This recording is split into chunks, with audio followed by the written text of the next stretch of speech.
Saint John Paul sa Hermosa, Bataan. Guys, ito po yung first stop namin sa aming Paris pilgrimage. Saint John Paul II National Shrine.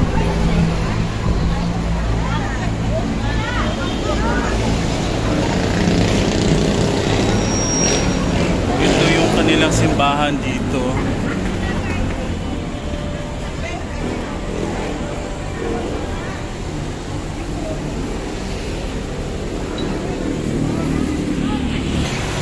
Ayan guys, St. John Paul II National Shrine dito sa Hermosa, Bataan.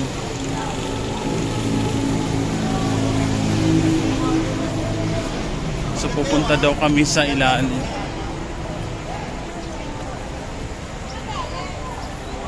Ayan si Father, dati yan siya sa Quiapo Church. Oo. Arsobispo na, obispo na yata.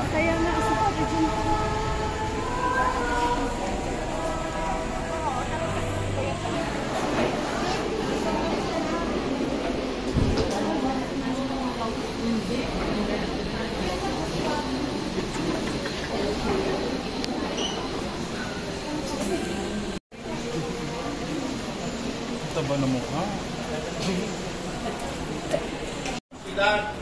Kaya dito na lang muna yung orientation and then magdadasal tayo.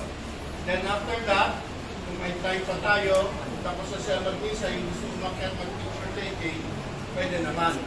So, pero dito, i-orient na tayo tungkol dito sa, this is a national shrine of St. John Paul II. So bibigyan tayo ng konting background. Maraming salamat po. Unang-unang humihingi po ako ng pagmahim dahil sa pagkakaroon po ng overlapping. They started at 8 o'clock, exactly 8 o'clock. Kaya po, ayun nga, siguro na-overlock po naman yung pagkakain. Dahil marami nga po panahon po ito na siguro po na-overlock na yung schedule. Humihingi ako na po humihingi ng pag-uwi sa inyo. Okay po. Welcome po sa National Paris of St. John Paul II, kung saan po 2 years ago pinag-inubuhan po ang image ng ating mahal na Santo Papa. Yun nga lang po kasi hindi nyo makikita dahil may gawin nga po yung mask. Pero kung magkakaroon po ng pagkakataon, nandoon po siya, dito po sa yung kakalang bahagi, pagpasok niyo po ng simbahan, nandoon po ang pilgrim image ng ating mahal na Santo Papa. At sa ilalim po noon ay ang kanyang blood relic. Ito po ay ang first class relic po ng ating mahal na Santo Papa. Sa kasalukuyan po, di ba po, panahon ngayon ng pagtatakip ng mga imahen. Di ba, sabi nga po, kailangan, sabi rin yan, content trivia lang po, kailangan ang hanapin natin sa mga panahon na ito ay ang ating mahal na Panginoon. Diba? Tama ba ako pa ito? Hindi ako nagkakaroon. Ayun po. So, pwede po mamaya, pag nagkaroon ng pagkakataon, sabi nga ni Father, yung ating Jubilee Prayer. Ang pananampalatayang kaloob mo sa amin sa pamamagitan ng iyong anak at aming kapatid na Jesucristo at ang alap ng pag-ibig na pumupuno sa aming mga puso sa pamamagitan ng Espiritu Santo naway pumukaw sa aming mga umaasa sa pagdating ng iyong kaharian.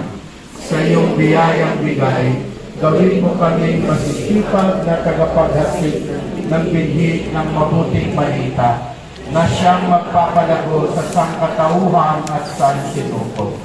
Taglay ang pag-asang darating ang bagong langit at bagong lupa, at ang kapangyarihan ng kasamaan ay lubusan ng mapuksa at tuluyan ng mahayag ang iyong kaluwalhatian.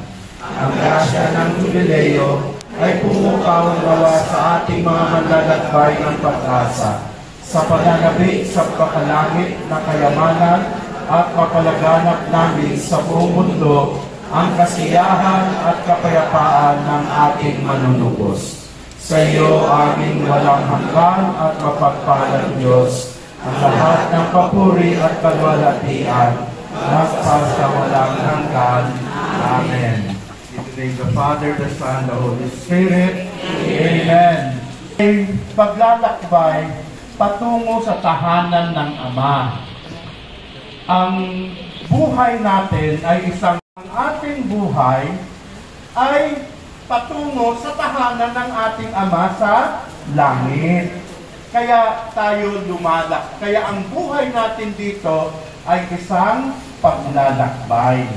Yung paglalakbay, minsan hindi naman ganun ka-smooth. Diba? Tulad ng anumang paglalakbay, may mga lupa, may mga humps. Ganun din sa buhay natin. Meron din tayong mga pagsubok sa buhay, merong mga masasayang mga panahon, meron din mga kalungkutan, merong mga challenges sa ating buhay. Pero ang mahalaga, tayong lahat ay alam natin, tayo ay patungo sa tahanan ng Ama. At yun ay posible dahil sa awa ng Diyos. Naalala ninyo, back in 2015 or 2016, diniklara ang Special Jubilee for Mercy. Naalala niyo yun, no? Year of Jubilee of Mercy. I think that was 2015, kung hindi ako magkakamali. No?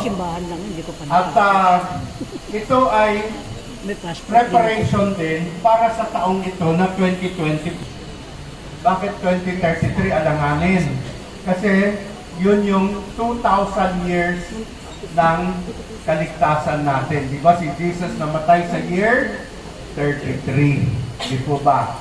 Kaya 2033, 2,000 years of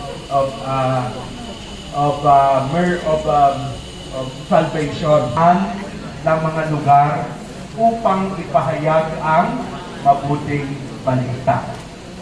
Kaya inspirasyon din siya para sa lahat ng nating lahat na maging misyonero, na tayong lahat ay gawin natin ang makakaya, ipahayag ang mabuting balita sa lahat.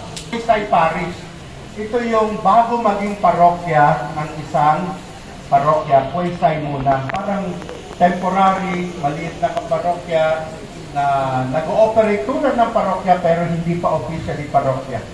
Then, dahil nga naging aktibo sila, ngayon sila ay national shrine na. Hindi lang diocese, tayo archdiocese. Sila National Shrine of St. John Paul II. Okay po? Ito guys, yung isang estatwa ni St. Paul John.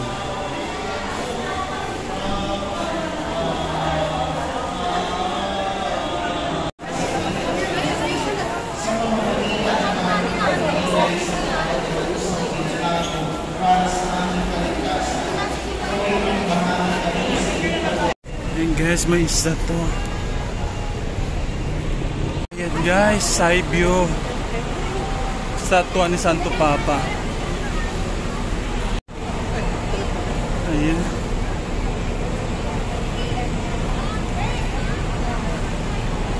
Hiningal ako.